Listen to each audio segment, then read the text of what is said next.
हरे कृष्णा। 18वां अध्याय 72वां श्लोक अब श्रवण करते हैं। भगवान ने पिछले 4 श्लोकों में भगवत गीता को श्रवण करने का, उसको प्रचार करने का महात्म बताया और बड़े उत्साहपूर्वक बताया कि उन सबको भी सूनर और लेटर मेरी ही प्राप्ति होने वाली है, भगवत प्रेम ही प्राप्त होगा सभी को। अब यहां पर भगवान वापस आ गए। अब अर्जुन से पूछते हैं अर्जुन की क्या पोजीशन है। अर्जुन ने मेरे परम वचन सुने और अभी तक कुछ रेस्पॉन्स नहीं दिया, तो भगवान की इच्छा पैदा हुई, जिज्ञासा हुई कि देखूं तो इससे पूछूं ये क्या सोचता है। तो भगवान अब पूछ रहे हैं अर्जुन से क्या स्थिति है अर्जुन की, ये भगवान जो है पूछ रहे हैं, जिससे कि भगवत गीता का श्रवण का जो महात्म है वो सबके सामने प्रकट हो जाए। अर्जुन ने जिस प्रकार भगवत गीता को श्रवण करके और एक स्थिति की प्राप्ति की, क्या हमें भी भगवत गीता का श्रवण करके उस स्थिति की प्राप्ति हो रही है? तो जो अर्जुन को प्राप्ति हुई है वो हमारे लिए एक आइडियल होगा, तो हमें भी उसी स्थिति तक पहुंचना है। ये भगवत गीता का जो श्रवण है, उसको अच्छे तरीके से समझने का जो महात्म है, उसको प्रकट किया जा रहा है अर्जुन के माध्यम से प्रश्न पूछकर। Very very important thing. तो भगवान का प्रश्न देखिए क्या है। कच्चिदेतच्छ्रुतं पार्थ त्वया एकाग्रेण चेतसा कच्चिद् ज्ञान सम्मोहः प्रनष्टस्ते धनंजय। कच्चित एतत् श्रुतम, यहां पर 3 शब्द हैं, इनको एक साथ बोला गया है। कच्चित प्लस एतत् प्लस श्रुतम पार्थ त्वया एकाग्रेण चेतसा कच्चित अज्ञान सम्मोह प्रनष्टस्य धनंजय। यहां पर अर्जुन को 2 संबोधन, पार्थ और धनंजय। पार्थ का मतलब प्रथा के पुत्र, कुंती पुत्र, क्योंकि भगवान को ये पार्थ शब्द बड़ा प्रिय है, इससे अर्जुन से बड़ा नजदीक का संबंध लगता है, क्योंकि बुआ के बेटे हैं ना अर्जुन। तो प्रथा जो है वो पार्थ, वो प्रथा कुंती हैं, तो उनके एक बेटे हैं। तो हे प्रथानंदन, कच्चित क्या, त्वया माने तुम्हारे द्वारा, एकाग्रेण एकाग्र चित्त से, चेतसा, एतत् माने इसको, श्रुतम सुना। बड़े प्रेम से पूछ रहे हैं भगवान अर्जुन से, क्या तुमने एकाग्रचित से ये बात सुनी मेरी, जो मैंने तुम्हें इतना उपदेश दिया एकाग्रचित से। अर्थात भगवत गीता का श्रवण हमको केवल एकाग्रचित से ही करना चाहिए। इनडायरेक्टली हो गया ना हमारे लिए। यदि हम एकाग्र नहीं हैं, इधर उधर हमारा मन जा रहा है, कुछ काम वाम करते हुए कर रहे हैं, तो एकाग्रता नहीं बन पाएगी। We will not be able to correlate the subjects. एक श्लोक की पिछले 2-4 आगे वाले श्लोक से क्या संबंध है, भगवान इस किस कंटेक्स्ट में ये बात कह रहे हैं, उस भाव को हम ग्रहण नहीं कर पाएंगे। इसलिए एकाग्रता की आवश्यकता है। तो सुनने का तरीका भगवान बता रहे, एकाग्रता। कुछ भी करो आप, क्लास में भी यदि एकाग्र नहीं है, एकाग्र का मतलब है एक अग्र, अर्थात जब हमारा उद्देश्य केवल एक भाग पर ही केंद्रित होता है। अग्र भाग जब एक ही होता है, वहां पर 2 नहीं है। तो क्या तुमने एकाग्रचित्त से श्रवण किया? और हे धनंजय, धनंजय का मतलब है धन को इकट्ठा करने वाला। और धन कौन है? धन को जीतने वाला। धन क्या है यहां पर? ज्ञान, तत्व ज्ञान। तो क्या तुमने इस तत्व ज्ञान को इकट्ठा किया? क्योंकि अगर तुम ज्ञान को इकट्ठा करोगे तभी तुम्हारा जो मोह है वो नष्ट होगा। बिना ज्ञान के मोह नष्ट नहीं होता। इसलिए भगवान ने संबोधन दिया धनंजय। तो कच्चित अज्ञान सम्मोह, क्या तुम्हारा, कच्चित माने क्या, अज्ञान, अज्ञान के द्वारा जो तुम्हारा उत्पन्न हुआ था मोह, अज्ञान के द्वारा तुम जो सम्मोहित हो गए थे कि मैं युद्ध करूं या नहीं करूं, मेरे को पाप लगेगा, आप मुझे क्यों करा रहे हैं ऐसा, आप मेरी बुद्धि को भ्रमित क्यों कर रहे हैं, ये सब प्रश्न थे अर्जुन के। क्या तुम्हारा जो सम्मोह था प्रनष्ट से, अच्छी प्रकार से नष्ट हुआ कि नहीं? प्रकृष्ट रूपेण नष्ट होना। ते माने तुम्हारा, क्या वो तुम्हारा अज्ञान जनित मोह अच्छी प्रकार से नष्ट हुआ? ये दो बातें मुझे बताओ तुम। यही वास्तव में भगवत गीता को श्रवण करने का फल होना चाहिए। क्या तुमने एकाग्रचित्त से श्रवण किया? यदि एकाग्रचित्त से श्रवण किया तभी तुम्हारा मोह नष्ट होगा, अन्यथा कैसे होगा? और हमारा मोह नष्ट क्यों नहीं होता है? क्योंकि हम लोग इसको एकाग्रता से सुने ही नहीं है। एकाग्रता से सुनते तो हमारा मोह भी नष्ट होता। अगर हम उनके भाव में डूब जाते, कृष्ण और अर्जुन के, जो कृष्ण और अर्जुन का धर्ममय संवाद है, उसके अंदर अगर हम डूब जाते, डुबकी लगा लेते, स्नान कर लेते उससे, जैसे कि कहा है कि गीता क्या है, गंगा जल के भांति है। जब इसमें स्नान किया जाएगा तो फिर हमारा उद्धार तो होगा ही होगा, पवित्र तो करेगा ही करेगा ये। तो क्या तुमने इसमें स्नान किया? एकाग्रचित्त से सुनने का मतलब हुआ। और अगर करते हो तब तुम्हारा मोह नहीं रहेगा, अज्ञान जनित मोह। तो मोह की उत्पत्ति का कारण है अज्ञान। अज्ञान का मतलब है कि हम उस वस्तु को यथार्थ रूप में नहीं देख पा रहे हैं। तो माया की जो दो वृत्तियां हैं, आवरणात्मिका और विक्षेपात्मिका, वही यहां पर सम्मोह को उत्पन्न करती हैं। आवरणात्मिका हमारे स्वरूप को ढक लेती है, हम देख नहीं पाते कि हम कौन हैं, यथार्थ ज्ञान नहीं हो पाता, यह है मोह। और उसी को दूसरी ओर आकर्षित कर देना, संसार की ओर आसक्त कर देना, भगवान को छोड़कर जिसकी ओर वास्तव में आसक्त होना चाहिए, यही हो जाता है सम्मोह। अच्छी प्रकार से मोहित हो जाना। संसार में डूब गए तो संसार में डूबे रहना ही सम्मोह है। तो कह रहे हैं, हे प्रथानंदन, क्या तुमने एकाग्रचित्त से श्रवण किया इस बात को, एतत्? और यदि किया तो हे धनंजय, ये बताओ, क्या तुम्हारा जो अज्ञान के द्वारा उत्पन्न सम्मोह था वो अच्छी प्रकार से नष्ट हुआ? भगवान जिज्ञासा कर रहे हैं यहां पर। कच्चिदेतत् श्रुतं पार्थ त्वया एकाग्रेण चेतसा कच्चित् अज्ञान सम्मोह प्रनष्टस्ते धनंजय। हरे कृष्णा। हरे कृष्णा 18वां अध्याय और 73वां श्लोक, वेरी वेरी वेरी इंपॉर्टेंट श्लोक, क्योंकि अब अर्जुन भगवान के प्रश्न का उत्तर देंगे। बहुत बड़ा एक सस्पेंस है कि क्या कहेंगे अर्जुन। भगवान ने प्रश्न पूछा है, अब उसका उत्तर तो देना ही है।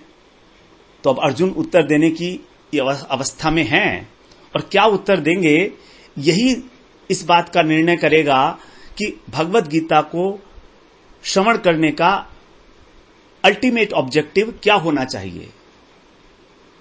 क्योंकि अर्जुन को जो प्राप्ति हुई है वो सबसे अधिक प्राप्ति, सबसे बड़ी उपलब्धि है।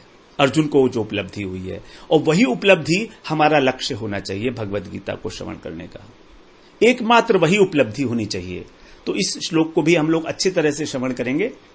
कह रहे हैं अर्जुन, अर्जुन उवाच नष्टो मोह स्मृतिर्लब्धा त्वत्प्रसादान् मयाच्युतः स्थितोऽस्मि गत्सन्देह करिष्ये वचनं तव।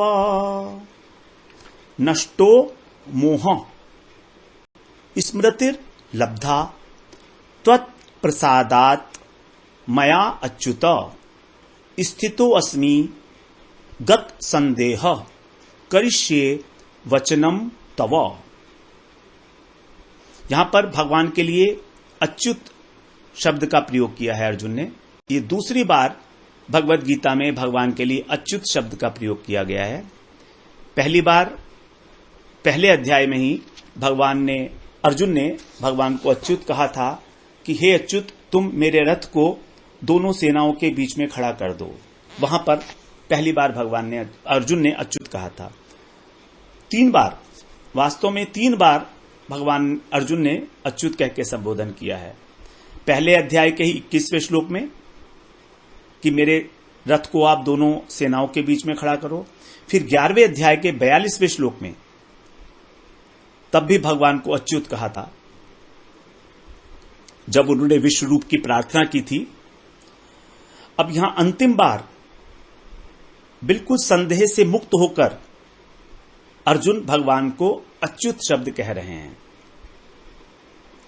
अच्युत का अर्थ है जो अपने स्वरूप से कभी च्युत नहीं होते, जो अपने स्वरूप में हमेशा स्थित हैं।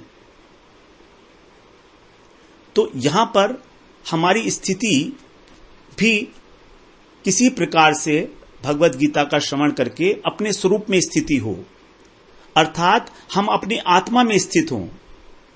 और हमारी आत्मा का स्वरूप क्या है? भगवान का नित्य दासत्व। जीवेर स्वरूप है नित्य कृष्णेर दास, कृष्ण का दास। तो यही है हमारी आत्मा का स्वरूप है, यही हमारी वास्तविक स्थिति है। तो जिस प्रकार से भगवान अपने स्वरूप में स्थित हैं, उस प्रकार से जब भगवान का अंश जीव अपने शुद्ध स्वरूप में स्थित हो जाता है, वहीं पर भगवान की सेवा की योग्यता प्राप्त होती है। तो यही है स्वरूप सिद्धि, अपनी स्थिति में अपने स्वरूप में स्थित होना। तो वही, इसीलिए भगवान को यहां पर अच्युत शब्द से संबोधन किया अर्जुन ने। बड़ा मीनिंगफुल है यह अच्युत शब्द यहां पर। तो कह रहे हैं अर्जुन, नष्टो मोह। भगवान का प्रश्न था, क्या तुम्हारा सम्मोह नष्ट हो गया? तो अर्जुन कहते हैं हां हो गया, मेरा नष्ट हो गया। नष्टो मोह, अब मुझे कोई मोहित नहीं कर सकता, मैं मोहित नहीं हूं। स्मृति लब्धा, मुझे मेरी स्मृति प्राप्त हो गई है, अर्थात मैं कौन हूं यह मुझे समझ में आ गया है। तो स्मृति कोई ऐसी चीज नहीं है जो ऊपर से आई हो। जब हमारा अंतःकरण शुद्ध हो जाता है, जब हम भजन करते करते आगे बढ़ते हैं, तो हमारे अंतःकरण शुद्ध होने के बाद हमारी जो स्वरूप स्मृति है हमारी, वो जागृत हो जाती है कि हम कौन हैं। तो हमें अब स्मृति प्राप्त हो गई कि मैं कौन हूं। ये सब हुआ कैसे है? त्वत्प्रसादात, ये आपकी कृपा से हुआ है। यदि आप सोचो कि मैंने अपनी बुद्धि से, अपने विवेक से इसको प्राप्त कर लिया, नहीं, ऐसा नहीं हुआ। ये आपकी कृपा का फल है। तो भगवान, क्योंकि अर्जुन ने भगवान का शिष्यत्व ग्रहण किया है, तो भगवान गुरु हैं यहां पर अर्जुन के, और गुरु ही कृपा करते हैं अपने शिष्य के ऊपर, क्योंकि गुरु शिष्य वत्सल होते हैं, भगवान भक्त वत्सल होते हैं। गुरु जी बताते हैं इस विषय में। तो हमारे अंतःकरण में ये जागृत हो जाए स्मृति अपने आप, ये तभी जागृत होती है जब अंतःकरण शुद्ध होता है। तो मुझे ये पता हो गया है कि मैं कौन हूं, ये सब आपकी कृपा का फल है।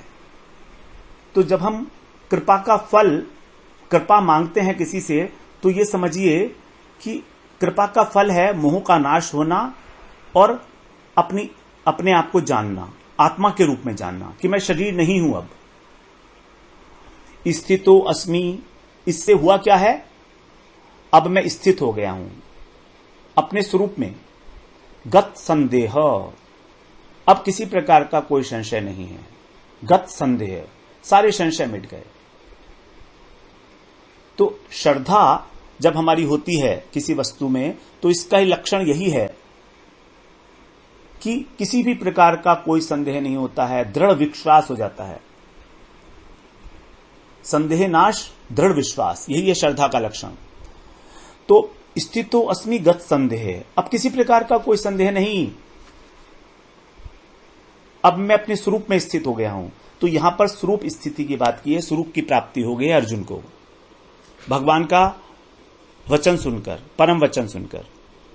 करिष्ये वचनम तव, यहां पर कह रहे हैं अब मैं आपकी आज्ञा का पालन करूंगा, अर्थात अब मैं आपकी सेवा में नियुक्त होने के सक्षम हो गया हूं, योग्यता प्राप्त कर ली है।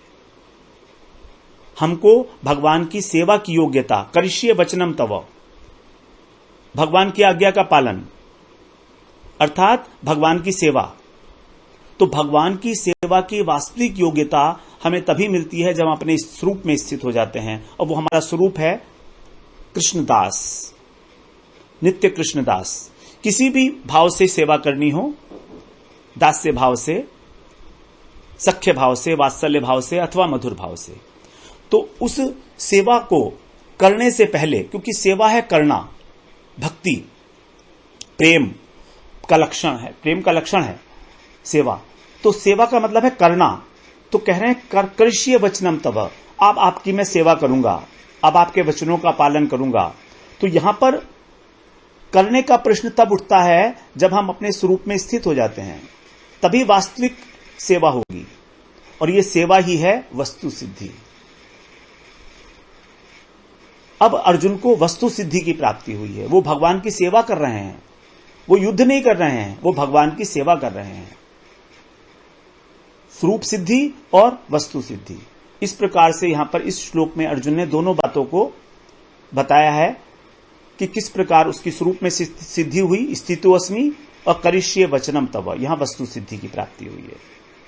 क्योंकि करने का प्रश्न मतलब सेवा करना, सेवा मतलब भक्ति, भगवान की साक्षात सेवा। साक्षात सेवा का मतलब ही है वस्तु सिद्धि। भगवान की जहां पर साक्षात लीलाएं हो रही हैं, वहां जाकर उनकी लीलाओं में प्रवेश करके भगवान की सेवा करना, यही है वस्तु सिद्धि। और अपने स्वरूप की प्राप्ति मतलब अपने अंतश्चिंतित देह के द्वारा जो हमको स्वरूप प्राप्त हुआ है हमारा, उस स्वरूप से भगवान की सेवा करना अंतश्चिंतित देह के द्वारा। ये साक्षात सेवा नहीं है स्वरूप सिद्धि में, स्थितोऽस्मि के अंदर। तो अर्जुन कह रहे हैं, अर्जुन उवाच नष्टो मोह स्मृतिर्लब्धा त्वत्प्रसादान् मयाच्युत स्थितोऽस्मि गत संदेहः करिष्ये वचनम तव। हरे कृष्णा।